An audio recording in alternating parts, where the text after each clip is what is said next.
baba musoke mujivuge speed mangu musoke mujivuge speed mangu ezo soko de wano wote mwani ko mulinde anga tubadde wano wategeze maso keri tajja tukalinde ko abantu wali agenda ku Adda City yana tubali agenda bana ye mujivuge mangu nine ebifaananyi byentadde yawo byaka prosecutor ke batadde mu musango guno nabaga mu musango guno bana yete mugutwala nga gwa kusaaga buno bulamu bwa baganda baffe ate ffe tulina okuzannya kino ffe tulina okulwanirira bannaffe ffe abali wabweru kubanga bannaffe kati bo basibe emikono misibe naye nfunye info bo kennyini njogeddeko nabo era babatumidde bagumu bali solidi naye ekiriwo essaawa zino kyetulaba e Masaka wano kirala kubanga prosecutor abadde mu musango guno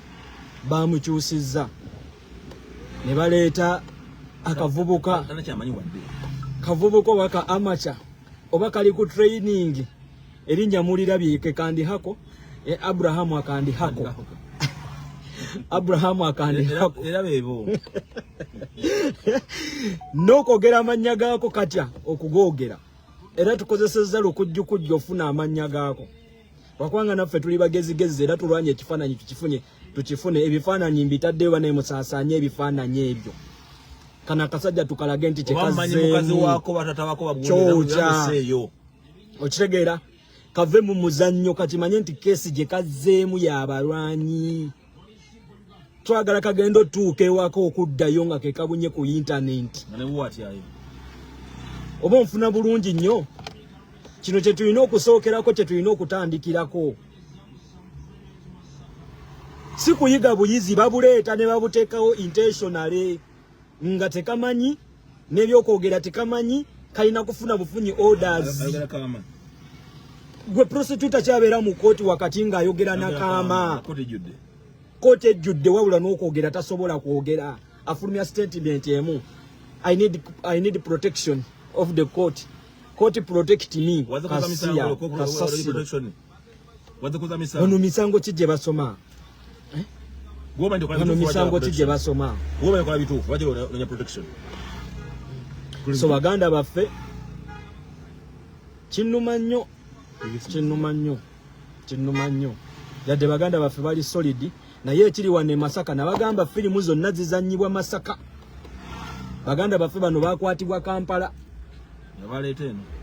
within a blink of eye bali Masaka lwaki mbesibyeko nnyo firimu ziri e Masaka wano ze mutamanyiiko muwendo firimu zizannyibwa e Masaka wano enzibu nno ddala High Court y'e Masaka eno lwayo batugambye omulamuzi bamukyusizza bamujje nawe kyokka beyiro tulina giteekayo eri mu High Court wano ku magistrate wetubadde batugambye tugende mu High Court tufayiringe beyiro High Court judge atatuulawo naye mulaba firimu eri wano mulaba firimu eri wano okutujja e Kampala ne batuze e Masaka mulekaane batebaganda baffe tebana misango oba mututegeera bulungi kyetugezaako okuyisaawo kyetugezaako okubagamba High Court bajjukira babateekako keesi ya aggravated robbery magistrate tegaba enento tegaba court bail ya musango ogwo okiwuliriza bulungi nnyo kati ate kino kitunula ki noda soko kone ku selector abadde talina muliro baba kyekimu kale naffe katulabe wetutuuke city kale okitegeera abaana ba maama abadde mmotoka ya muyizi kati konda ku muyizi awo sagala tukaleka akasajja anti muyizi tamalaayo city muyizi tamalaayo city kati tulina kubira kanso muyizi mukoneko nga wetuvuga so baganda be mbadde mbannyonnyola High Court y'e Masaka eno erina omulamuzi ogwo omu ate tetuulatuula era kati batugambye n'omulamuzi takyaliwo atula ku High Court bana abasajja oteeka akagambo aggravated robbery akyusiddwa kati musango guno newagiwaawo kubakirewo baali bakimanyi bulungi nti gulina kuggwera mu high kati bamugjawo kati ate okumanya firimu eri mu musango guno omulamuzi bamugjeewo ne prosecutor bamukyusizza ali green nnyo prosecutor zaalinga atamanyi na case yenna yeetya instead of kuwansonga kwega yagenda kuyasaba nga kupanga 28 ajja kwamaze ku investigations ze nedda case yajja olwaleero oledde tubadde tugenda kutandika kuwuliriza ki musango bagambye fayiro bagisindise e Kampala ewa DPP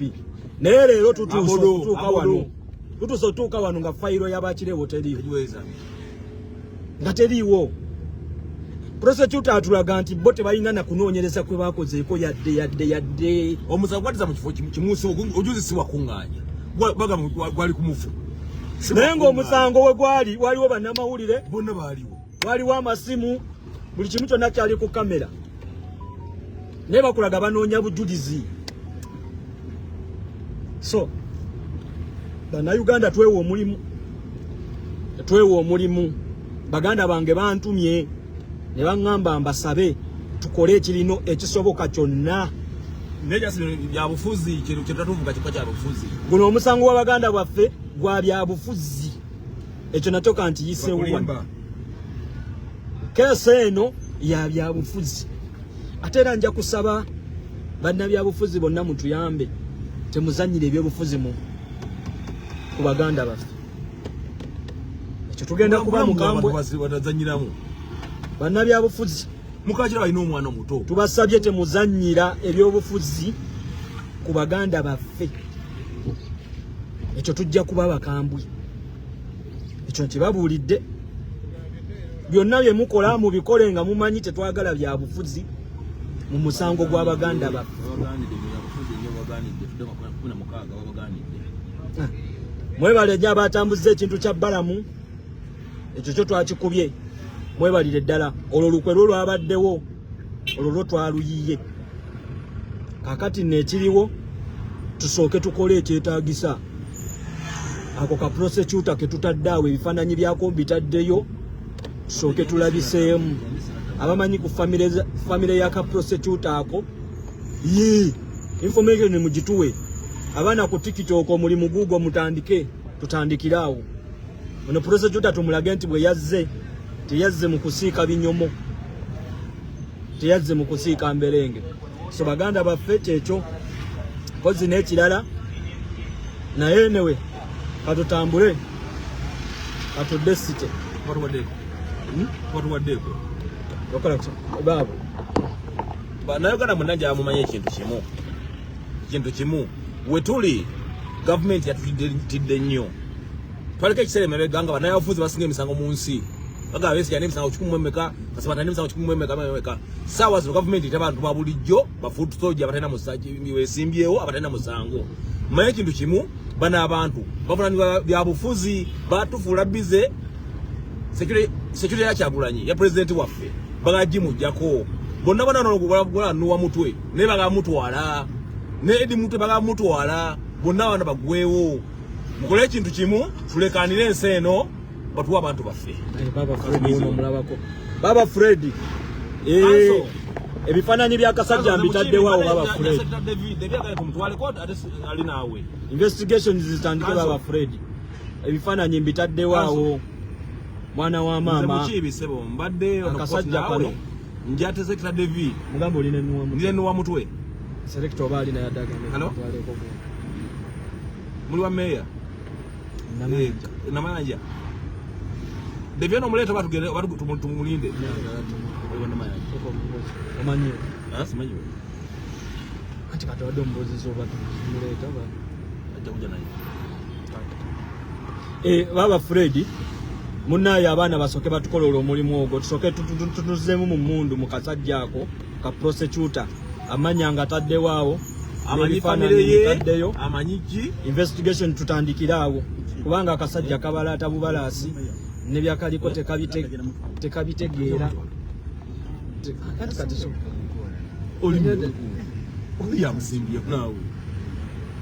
okitegedde so banaye katubate katutambule mukama tusobozesa okutuuka obulungi katutambule naye ati kanka bagambe nako zirinda bolwange tawa musibe emmere doza tukakyuse tugambe zirinda bolwange takyalira musibe okitegeera naye bagaga 16 tulina okukola ki 16 tulina okudda yedde gye batuwadde naye ato olaba mwana ono kyaleese baagala bakola kaseggirinya wekiro bwekiri ati kyetwabagambye nti firimu eri wane Masaka Kubana bagambe tulina okweraliikirira tutaase baganda baffe Seggirinya twamwebakiramu ebyaddala Masaka wano era wava obuzibu Seggirinya twamwebakiramu kesi netandika bwetyo nga bya bufuzi okakana Seggirinya alugenzi so baganda baffe Gaddafi Akireewo ne Smart kuruno omulundi tetulina kwebaka ate waliwo nekano kembadde nerabidde mmwe Gaddafi angambye n'Akireewo mukomera mwe bali mulimu abasibe 2 bali ku aggravated robbery bakamala emyaka 4 mukomera awo nga bawagizi ba Nuupu 200 baana bato bakuliddeeyo mulimu n'omuto gwendabye bweti gwe batulaze gwe bakwata ne Seggirinya gwe bakwata omusango gw'Abaseggirinya mwana muto mama we ali ku kooti awo mwana muto myaka 16 16 years omukazi ali ku kooti awo akaaba okufaako obufi omwana bamukwata ne Baseggirinya ne Alan Sewanyana ali awo muto myaka 16 gwe bana basajja mwana bana basajja nze simanyi na kumanya 16 years mwana bamuteka ku kesi ya Bijambia batukowadda tebatuwagala abaana abasibe 2 bali mukomera awo bali ku aggravated robbery kooti tetuula jukira ogwo omusango gwa high court bali mu high court ye Masaka tetuula erina omulamuzi ogu omu ate bamukyusizza kati tegeza tebannateekawo omulala lwabino abakyala b'e Masaka bansanyu abakyala batugambye nga 16 bagenda kweyambula okakadde mu Lubega abakyala bagambye abakyala b'e Masaka bagambye abantu nti nga 16 bagenda kweyambula tukole ekisoboka kyonna gyonna bakitya tukole ekisoboka nga 16 bagenda kubaawo ekipya Masaka ate tolaba n'olwaleero babadde tebasuubira kooti eyo kujjula kubaamu bantu n'olaba beewunyiza nnyo okulaba ng'ekubyeko ng'ejjukooti emu natuza mu kooti endala bola batuwadde transfer ne batujje ne wabadde wanene ne batuzza mu kafunda ekibuliriza bulungi so baganda baffe nga 16 tetukoowa tulina okubeerayo eno bannabantu bafugira ekizibu site siwala nawane Masaka tujje olugendo lwamu tujje tubeererewo baganda baffe kubanga munnaazi nga bwakyogedde ono ekomera teryewalikika tekije tukugambye nti zirinda bolwange tawa musibe emmere okibuliriza so leero nja kwebaza bannamaseka ne bannastruggle bonna babadde ku kooti bwe tulina okutambuza twebaza nnyo kanso muyizi submission ya leero naye asubmitinga bulungi bikinde bulungi basubmitinga bulungi naye nga bwe nkugambye tunabeera ne balooya bali smart nekintu tetulina kirekera balooya naffe tulina okiteekamu omukono nga bwetunyigire buli kimu kyetukola nabyo tuyenyigiremu so nze nowekapu koolo eri mwenna bannayuganda guno omulimu gwaffe ffenna tusitukiremu tukwasaganye bannaffe nzeki babuuliddeko eyo kesi goloza lwaki bayangwa abaganda ffe bateekako aggravated robbery kubanga bakimanyi eyo kesi tereera wano wansi mu kooti nto ewanvuwa oyinza okubeera ku kesi eyo okumala emyaka ng'ebiri nkooti mwolina okutuula omulamuzi walina okutuuza nga kawaani tudda kuno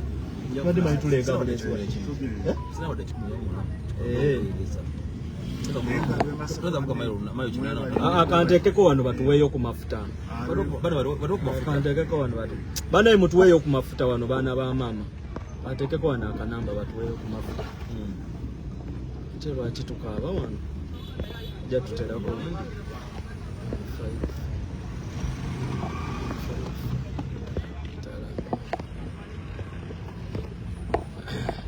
Asobola teremu ku mafuta mwana. Twandaba. Kantekeko wano tulabe. Bana mutuweeyo kafuta wano tulabe. Ate lwaki tubonaabona oli kampeni ngewo wano enamba.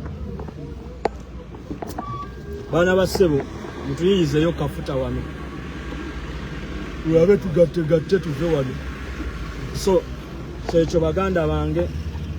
tugenda kutuuka katawo banatuwayo ku mafuta wano. Muganda wange Rasita wuyo agambye agenda teekako amafuta. Bana Rasita kyakabi naye Rasita teeka ku MTN Airtel nagirese waka yasigadde waka. Teeka ku MTN eyo gye ntaddewo Rasita. So byebyo bana bassebo twekwate ekirungi bambi baganda baffe bali solid. Kyenalaba ku TV kyekkomera Gaddafi ye baba akulaga nga alinga ali ewaka naye mwana naye nga bannange tubeyanziza nnyo tusiimye nnyo olaba naffe abatali banno okutuvaayo. Inawereka oli wa Nuupu wakiwo waddono oli waffe wa Nuupu. Ne mwebale nnyo aba Nuupu obuwagizi mwebale omukwano kugamba mutuyigiriza bingi nnyo ate mutuswazizza. Simanno ngoliko abakumanyi kuno abakutegeera munnaye. Tolowooza nti ensi tekumanyi ekutegeera. Ensi mmanyi ndudde mu byobufuzi naye nga bambi neebazannya abaana ba Nuupu neebazannya abawagizi ba Nuupu. Mukikyokoozezza nnyo mulaze laavu mulaze buli kimu kyonna. Nsiimye nnyo abantu b'e Masaka. Bana abantu b'e Masaka mwebale nnyo mwebalire ddala kuba kkooti ejjudde Masaka wonna akwatiridde. Bane tusiimye nnyo tusiimidde ddala. Olidde kanjira mbalekera muganda wange ono kati. Naye era osobola ogira onyumya nabo nga wetulinda wane. So bana ba mama kyekyo nze munnaye nze ndabye omwana Kayabwe Richard agambye nze mumanye wali wano musajja yafuuka wa Nuupu kati tuli naye bamakolo kavuma bonna kati tuli nabo. Remember I jailed for 1 year without any case and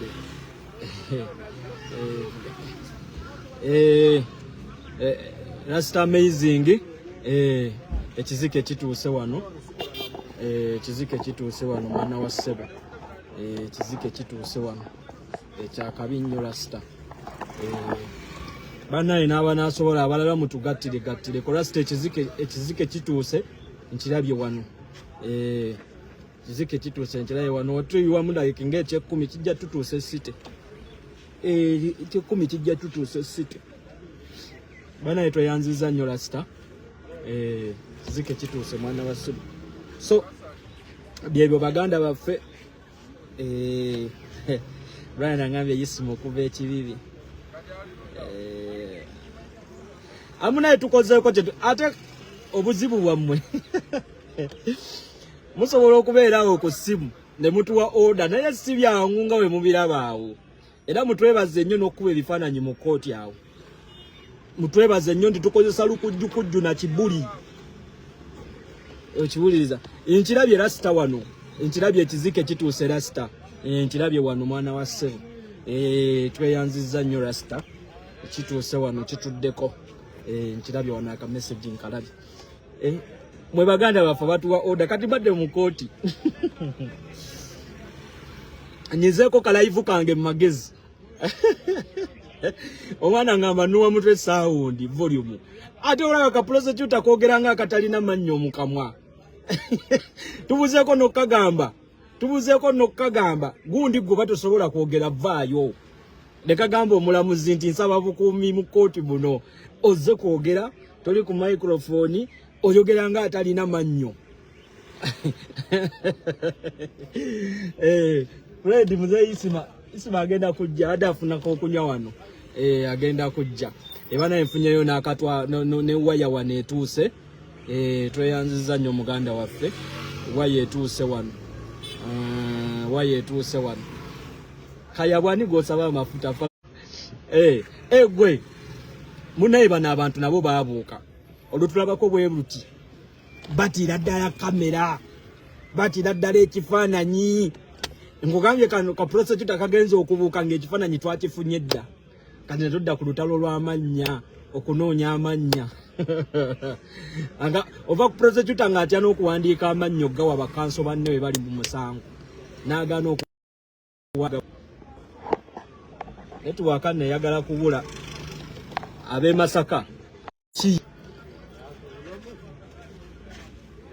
netobaba netuwaaka ezoganya wano Twesigye Dennis ekiwaya nkirabye mwana wa ssebo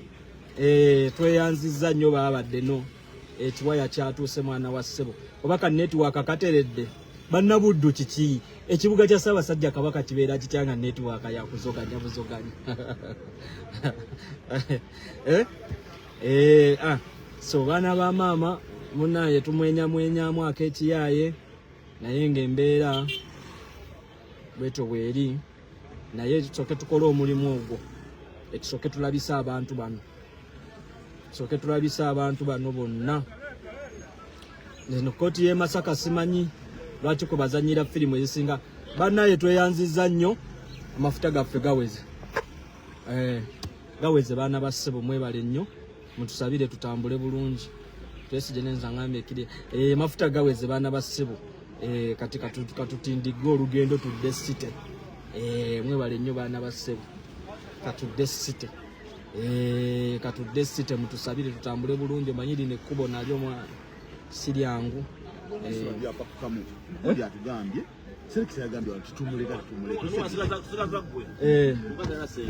gende tusoke muziki jangu osibule ku bantu wano abalungi abali eyo mwenna baganda baffe abatulaba twagala mubeere abalengere nnyo sajja bano ebintu bye bavuga bize bitwalako baganda baffe tubadde tusaba mufube nga bwe musobola tewali agenda kutujja mu buzibu buno okujjako ffe naye ate kyemulina okumanya ekisinga obukulu kiri kimu nti abasajja bano kigavumenti kyabwe kyagwa nabo bennyini ekyokukola bakirinda ku ffe so tujja kowako twagala tuzigondere naye kya kigenda kutuuka nga tulaba tezitufaako tubeeko naffe kyetwekolerawo mubeere busabire baganda baffe tubabeereremu buli ekisoboka tukikole baagala nnyo andi kati n'ekirala kooti enzo munaye ffe tulina oziteeka ku puleesha olabula oteekako ka puleesha kati bano abantu nabo bafunamu kali yadde balinda orders okuva eri naye nabo bafunamu kali ne bagamba naye naffe we twebaka ne tugamba katubirekere bakanso tubirekere bannamateeka netumalaayo baganda bange teri kooti teri munnabyabufuzi ajja tukyusiza mbeera gye tulimu kwaffe our ignorance is their capital ndyamukitegere bannayuganda mwenna ekyokubiri Museveni yagamba teri by election yonna gyetuliddamu kuwangula naye olw'amaanyi gaffe ge bataddewo babirangiridde lwampaka yayidde lwampaka kitegeeza ki nti amaanyi ge musamba bannayuganda n'okuvaayo kwammwe teri maanyi gasinga ago era byonna bajja bukola ki bajja bikyusa saawa zino tugondedde kooti buli kimu kiraba ne babyabufuzi bano era nsaba buli omu tosuula gaadi yanga geto yu tokizo kukwata abasajja bazibu nnyo kubona engeri gy'osobola okubulamu bulawo naye tweberere mu baganda baffe basiba ne bannyabo ali kati ekivuddeyo mu kooti ka prosecutor katugambye nti gavumenti tennamaliriza kunoonyereza fayiro ekyali wa DPP tennava Kampala kakati omulamuzi atugambye tuteekeyo okusaba kwa beyiro mu high court naye mu high court gye batusindika okuteeka okusaba kwa court beyiro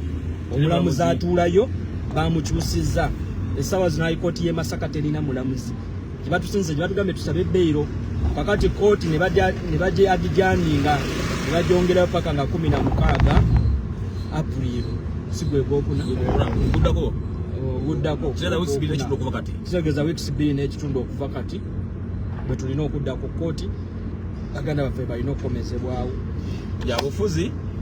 naye naffe tuvuga byabufuzi so bye bana ba mama katuberekereze Nenga tutambule tudesite lubega gundi akutumidde Fred Lumbuye Lumbuye nange sebo nkutumidde mukama wange nenga tujja mukama wange tukomawo netwagakuletawo twagakola wakatiisa nga 16 tujja legali bazukuza tujja legali oba kyetagisa gaali tujja gikola ekirungi abakyala b'e Masaka bansanyudde bangaye bo bagenda kweyambula nga 16 ate kinyumidde batya abantu temugatuliza kooti batya abantu tujje mu bungi tujje mu bungi tugenda kola yakati ka prosecutor ako mukatimbe wonna amanyi mukazi we amanyi omwana we amanyi muganda we amanyi nnyina amanyi kitaawe mubatimbe batufukidde ekizibu aze no kooti nagyewunyisa abasibe sawa 12 babeera ku kooti